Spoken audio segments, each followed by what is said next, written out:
Hello! In this video, we're going to walk through a complete example of solving a first-order linear differential equation. By the end of this session, you will be able to use the integrating factor method to find the general solution to this type of equation. The specific problem we'll be tackling is y prime plus 2 over x times y equals cosine of x over x squared. This is a classic example of a first-order linear differential equation. Let's break down how to solve it, step by step. Our first step is always to identify the form of the equation. A first-order linear differential equation has a standard form. That standard form is y prime plus some function of x, which we call p of x, times y, equals another function of x, which we call q of x. Now, let's compare our problem to this standard form. Our equation is y prime plus 2 over x times y equals cosine of x over x squared. It matches the standard form perfectly. From this comparison, we can identify our p of x and q of x.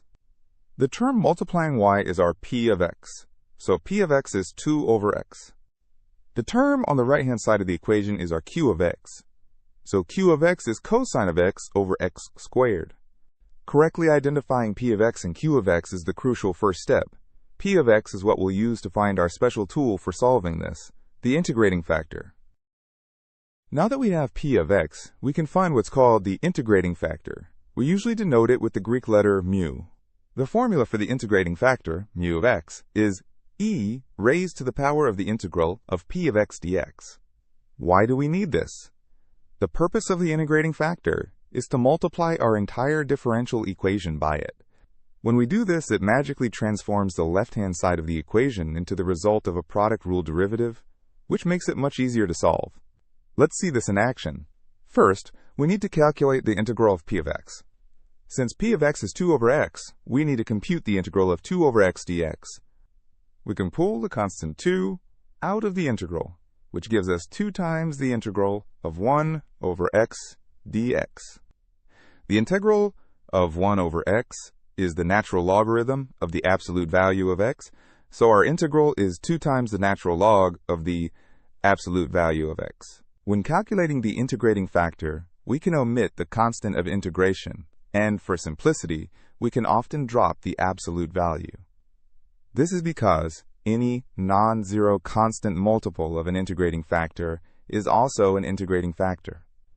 So we'll use 2 times the natural log of x for our exponent.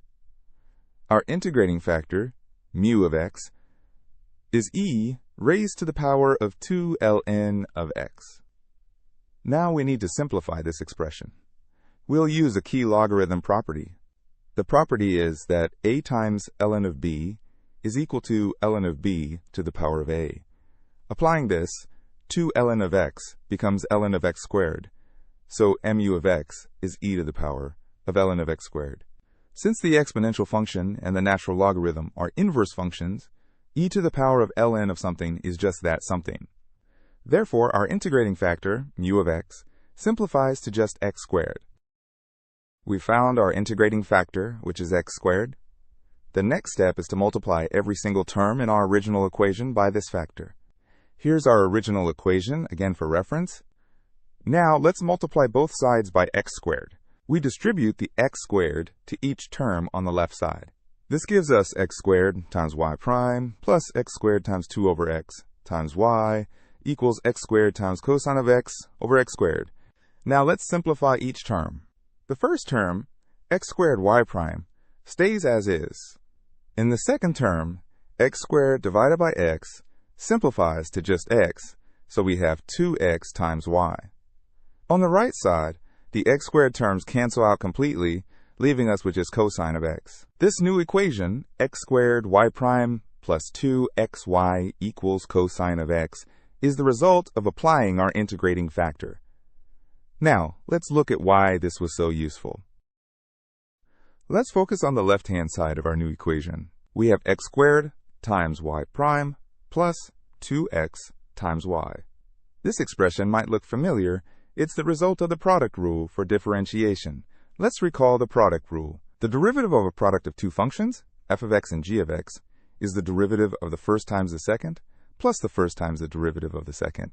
Now let's consider the product of our integrating factor, x squared, and our unknown function, y. Let's find the derivative with respect to x of x squared times y. Here, our first function is x squared and our second function is y. Using the product rule, we get the derivative of x squared, which is 2x, times y, plus x squared times the derivative of y, which is y prime. So the derivative of x squared y is 2xy plus x squared y prime. Notice that this is exactly the left-hand side of our modified equation. This is not a coincidence. This is precisely what the integrating factor is designed to do. This means we can replace the left side of our equation with the derivative of the product of our integrating factor and y. So we can now rewrite our entire equation in a much more compact form. The equation becomes the derivative with respect to x of x squared times y equals cosine of x. Our goal is to solve for y. To do that, we need to undo the differentiation on the left side. The way we undo a derivative is by taking the integral. So we will integrate both sides of the equation with respect to x. On the left side, the integral and the derivative are inverse operations, so they cancel each other out. The integral of the derivative of x squared y is simply x squared y. On the right side, we need to find the integral of cosine of x. The integral of cosine of x is sine of x. And here's a very important step. Whenever we perform an indefinite integration, we must add a constant of integration, which we'll call c. Forgetting this constant is one of the most common mistakes, so always remember to add c. It's what gives us the general solution. Putting both sides back together, our equation is now x squared times y equals sine of x plus c. We are on the final step. We have the equation x squared times y equals sine of x plus c, and we just need to solve for y. To isolate y, we need to get rid of the x squared that's multiplying it. We can do this by dividing both sides of the equation by x squared. So we have x squared y over x squared equals the entire quantity sine of x plus c over x squared. On the left, the x squared terms cancel, leaving just y. And so we have our final answer. Y equals sine of x plus c, all divided by x squared. We can also write this by splitting the fraction. This gives y equals sine of x over x squared plus c over x squared. This is the general solution to our differential equation. It's called a general solution because it represents an entire family of functions. For every different value of the constant c, you get a different specific solution curve. Let's quickly recap the process we followed to solve this problem.